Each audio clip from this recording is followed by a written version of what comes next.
I'm just not shocked at what I'm hearing, from my colleagues on the other side of the aisle. When I first got to Congress, I served in a committee where the chairman constantly referred to me as a man. It was always Mr. Torres. Nobody stood up for me and said, have some respect. And it wasn't until I finally got tired of having to say, I'm Mrs. Torres, that I approached him coming out of an elevator and said, Chairman, respectfully, I identify as a woman. So unless you're going to create a facility where I can use a transgender bathroom because you keep referring to me as a man, please refer to me as Mrs. Torres. From that day on, he continued to refer to me as not Congresswoman Torres, not Mrs. Torres, but Norma. In this very committee, I was going to ask questions. It was my turn to ask questions of a witness that had come forward.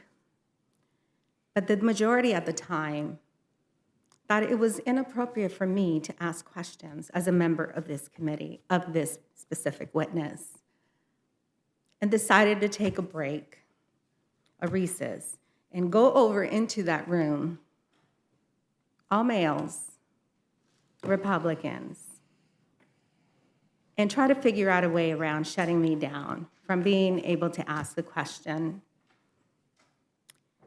And it wasn't until I angrily pointed to the crowd, you see what the men do to women in this building. I didn't realize that there were several constituents of that chairman sitting in the audience. The group immediately came out and invited me in. Ultimately, it was decided that I could not proceed. In a committee hearing, a colleague was very upset about my comments and made this motion as if he was going to shoot me. Nobody stood up for me. It's unfortunately that in this generation, women still have to defend themselves against these biases. If they're not biases, then what is it? And how much time do Republicans need in order to do something about a threat, a violent threat against one of your colleagues? So let me just ask you, how much more time do you need to make a decision on what to do about your colleague? How much time do you need? Well, I would tell you, as I've been a victim as well, and I would say any member of Congress that feels threatened should contact law enforcement immediately. And I think what we were even talking about here today should have been an immediate referral of this tape. If people feel threatened, they file complaints, they go to law enforcement, and they immediately start investigations. We don't even do that on the Ethics Committee. So I'll ask you the question again, since you were not able to respond to me. Maybe you didn't understand.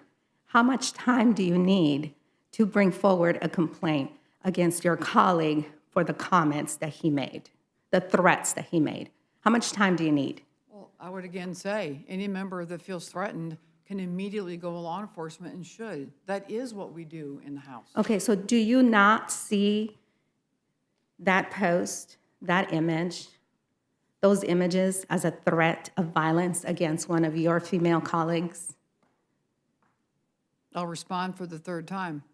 Any member that Do feels you, I'm threatened. asking if you, personally, you are a member, you are a female member, you are my And colleague been who a I vic- respect. I've been a victim before, and I've gone to law enforcement and repeated it and reported it immediately.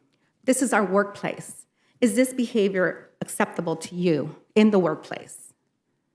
If I ever felt threatened, I'd go immediately to law enforcement, and I have, and that's exactly what the protocol has been. I understand the protocol. Do you believe that this is a threat against one of your colleagues or not? If I feel threatened, Okay. I'd go directly to law enforcement. So let me apologize to you because I know that this is very, very difficult place for you to be in. If I made you feel uncomfortable, I apologize.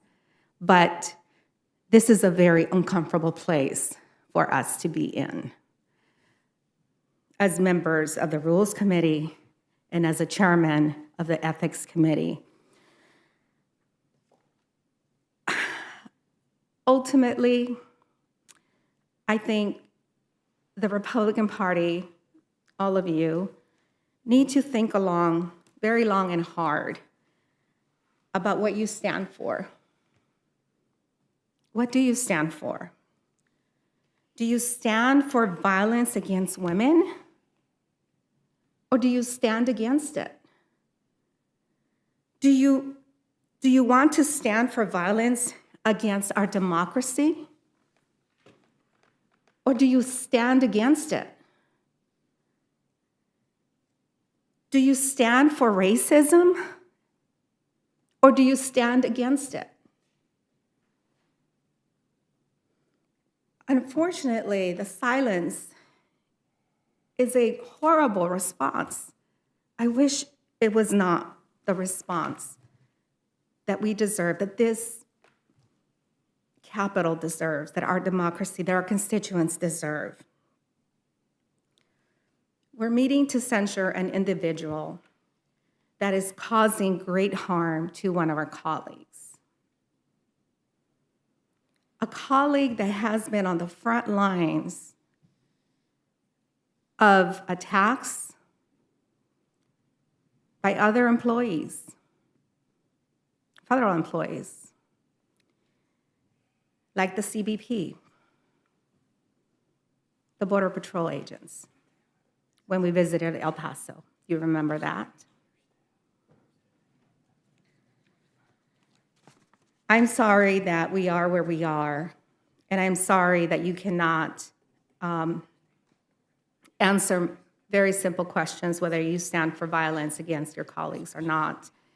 I'm sorry that there are 13 Republicans that were so courageous to vote on a bill to benefit their constituents are now having to lose their positions in their committees, because that's been the priority for this Republican group.